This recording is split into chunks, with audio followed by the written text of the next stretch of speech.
26 mars 1989. The Hindu, 26 mars. Un pétrolier s'échoue. Valdez, Alaska, 25 mars. Le super pétrolier américain Exxon Valdez, chargé à bloc, s'est échoué dans le golfe d'Alaska, déversant au moins 150 000 barils de pétrole, ont rapporté vendredi les gardes-côtes. Pauvre petit phoque. Les sorciers n'auront de cesse qu'il n'ait détruit toute la terre. Et d'abord, la destruction des consciences. Ces deux nouvelles, leur extase et ces millions de litres de pétrole qui vont tout détruire, m'ont soudain rappelé une vision, ou plutôt deux que j'ai eues. La première, notée dans mes bouts de vision, remonte à la nuit du 30 juin au 1er juillet 1986, donc près de 3 ans. J'étais dans un lieu où l'on sait et voit les choses de la terre, et il était clairement dit, j'ai noté les paroles, « Les autorités ont décidé la destruction totale du camp. » Le camp égale le camp terrestre, et les autorités égale les forces qui dominent la terre. Puis, il y a quelques jours, peut-être une huitaine de jours, je me trouvais dans un camp comme à la fin de la guerre, dans les derniers jours, quand les SS commençaient à ficher le camp. Et alors, c'est comme si le commandant du camp disait « Ce n'est plus la peine de s'en occuper. Maintenant, ils sont payés pour se tuer entre eux. » Il égale les prisonniers. C'était comme les derniers jours du camp.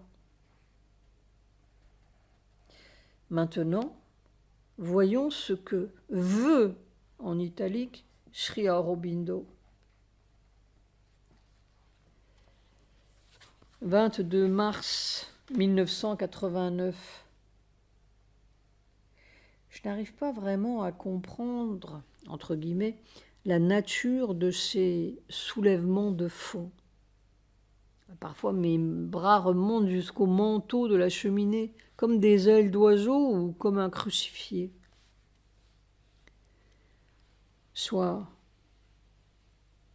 quand on entre en contact avec ça, C majuscule, cette vie suprême, V majuscule, cette vie vraie, pour notre corps et pour notre vie, petit v, c'est la mort même. Cette merveilleuse puissance, c'est mortel. Ainsi continue l'enfer du mensonge dans son camp de concentration que nous appelons la vie. Ah, c'est la vie, et c'est la mort même. Il faut défaire ce maléfice. C'est ce que Sri Aurobindo et Mère sont venus faire. Quand cette vie, V majuscule, trouvera une faille pour entrer dans notre camp de concentration, ce sera la fin du règne de la mort et le début d'une espèce nouvelle. Tel est le sens de l'Apocalypse. Il suffit d'une faille, c'est ce que j'appelle la trouée. C'est comme si la chose, le but et le processus, devenait de plus en plus clair, exact. Au début, lorsque je parlais de la nécrobiose, c'était bien la même chose, mais c'était encore flou et plus visualisé que vécu. Maintenant, c'est perçu dans le corps même. En fait, toutes ces réflexions me sont venues à la suite d'une curieuse vision que j'ai eue cette nuit, 26-27 mars, et que j'ai seulement comprise ce soir. C'est tout à fait la nouvelle conscience qui vous montre les choses très concrètement et humoristiquement. J'étais assis à une table avec quelqu'un, entre guillemets, et brusquement ce quelqu'un a jeté par terre ce qui me semblait être une très bonne nourriture. C'était comme du riz très blanc ou de la semoule blanche. J'ai eu un choc de surprise. Puis, dans un deuxième temps, j'ai vu quelqu'un allongé par terre et comme pris de convulsions, comme s'il allait mourir ou comme s'il avait été empoisonné. Enfin, dans un troisième temps, je prenais la tête ou le front de ce quelqu'un contre ma poitrine avec beaucoup d'affection, comme pour le remettre d'aplomb. Ce quelqu'un, quand je l'ai vu dans ses convulsions, était très blanc de peau et très maigre. Je voyais ses côtes. Et il me semblait être nu. J'avais une sorte de sensation que c'était mon ami Bernard Doncieux, parce que j'avais beaucoup d'affection pour ce quelqu'un. Puis ce soir, j'ai compris que c'était l'ouvrier, entre guillemets, et que, dans le cas présent, j'étais probablement le double supérieur qui le réconfortait d'avoir pris cette très bonne nourriture pour du poison. Et c'était ainsi. Pour le corps animal et l'être animal, cette vie nouvelle est un poison mortel. Je soupçonne que cette très bonne nourriture, c'était cette foudre, F majuscule, dont le cavalier mystérieux, C majuscule, nourrissait ce formidable cheval blanc.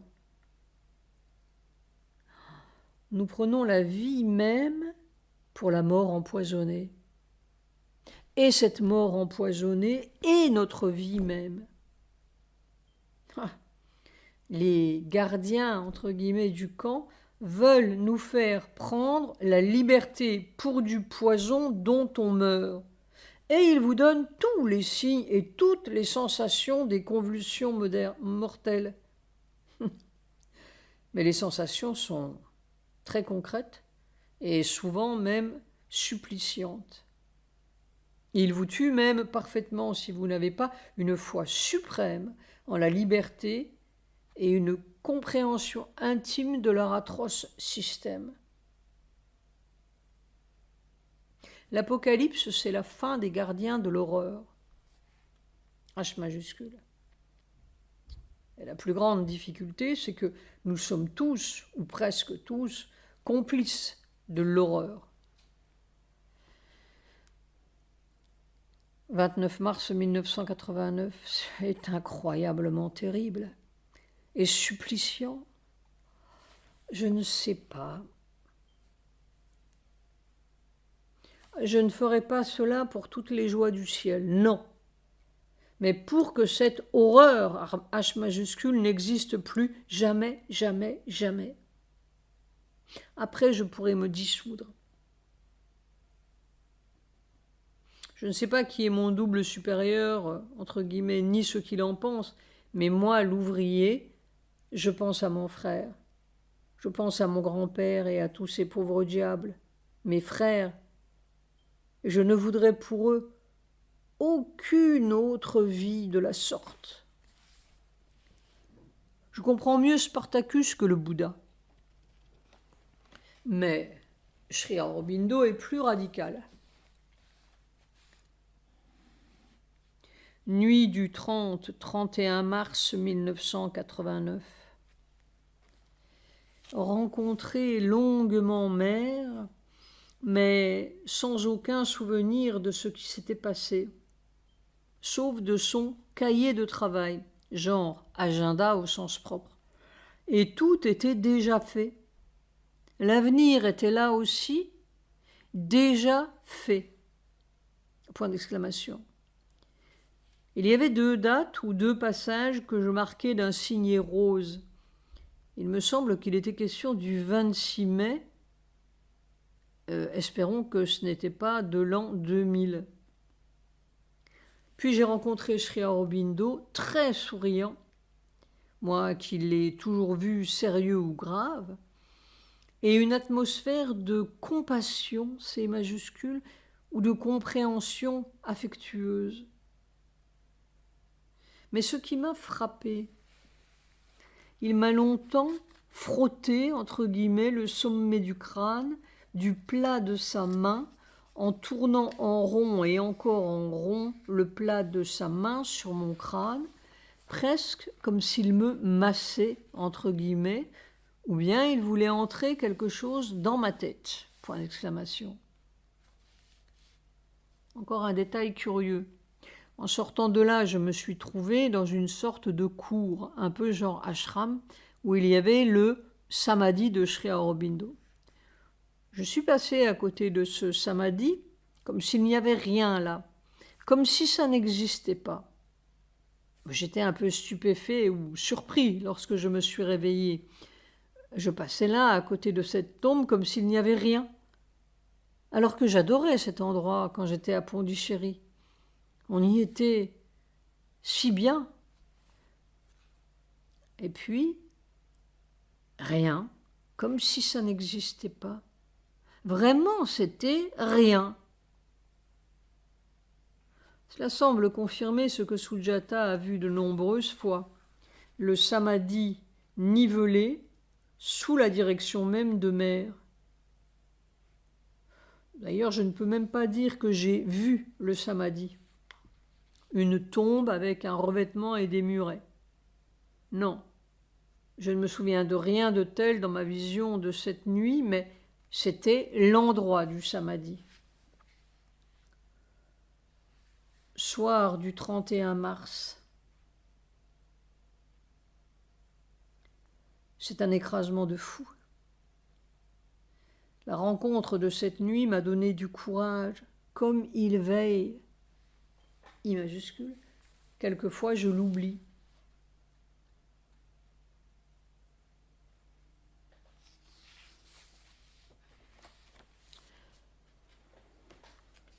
Avril 1989. Chronologie des événements mondiaux. 2 avril. USA. Une marée noire d'origine inconnue a souillé plus de 30 km de plage sur 2 îles de l'archipel d'Hawaï et menace divers animaux marins, notamment les tortues et les baleines. 4 avril. Liban. Les intenses bombardements d'artillerie à Beyrouth ont fait, depuis le 14 mars, 131 morts et plus de 600 blessés. 6 avril. Norvège. Un sous-marin soviétique à propulsion nucléaire a sombré dans les eaux internationales. 42 marins trouvent la mort. 7 avril, Grande-Bretagne. Mikhail Gorbatchev, en visite à Londres, annonce la fermeture de 2 usines nucléaires soviétiques utilisées pour la production d'armes. 9 avril, Djibouti. Des pluies diluviennes dévastent la capitale. 10 avril, Canada. Les quelques 6000 Inuits se rendent aux urnes pour élire 6 représentants chargés de rédiger la constitution d'un gouvernement régional. 12 avril, France. Invité à Strasbourg par le Conseil de l'Europe pour participer à un colloque sur les droits de l'homme, le Dalai Lama prolonge sa visite par un bref séjour privé entre guillemets à Paris, où il participe en particulier à l'émission littéraire Apostrophe. 14 avril, Chine. Malgré la politique de limitation des naissances chinois, les Chinois sont à ce jour officiellement au nombre de 1,1 milliard. 16 avril, Uruguay. Le référendum sur l'amnistie des militaires accusés de violation des droits de l'homme au temps de la dictature est ratifié avec 53% de oui. 18 avril, Chine.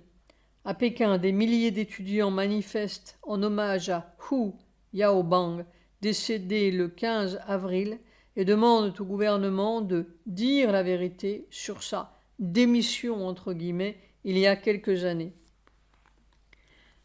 20 avril, Autriche.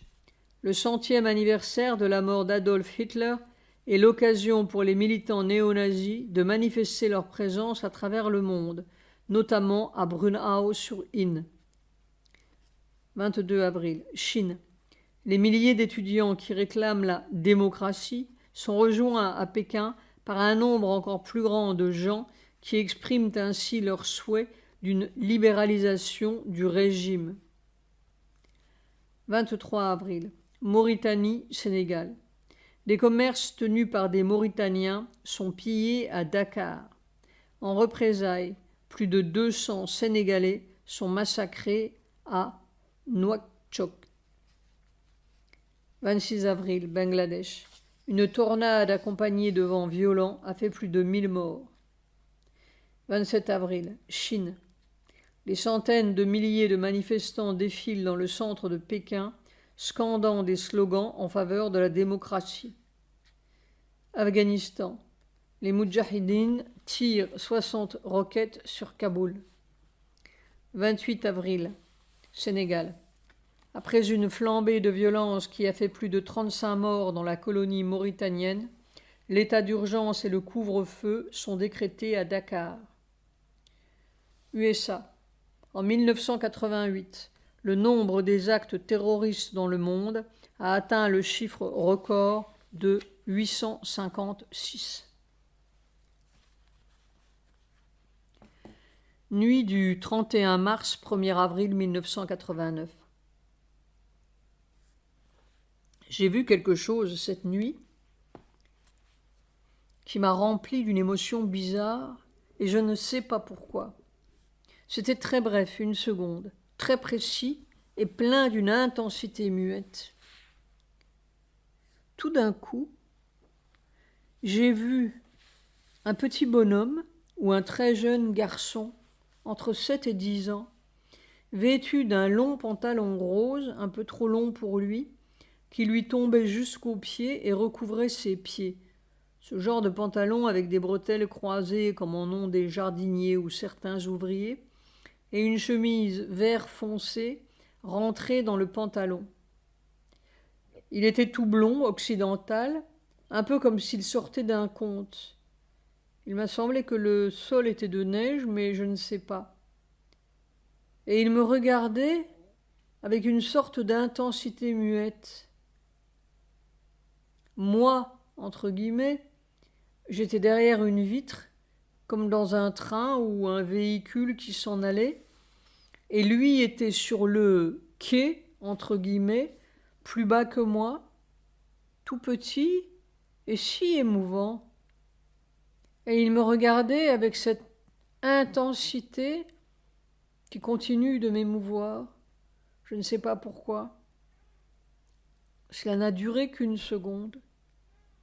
C'était extraordinairement précis. Moi, entre guillemets, je m'en allais. Nous étions séparés par cette vitre. Pas un mot, seulement ce regard.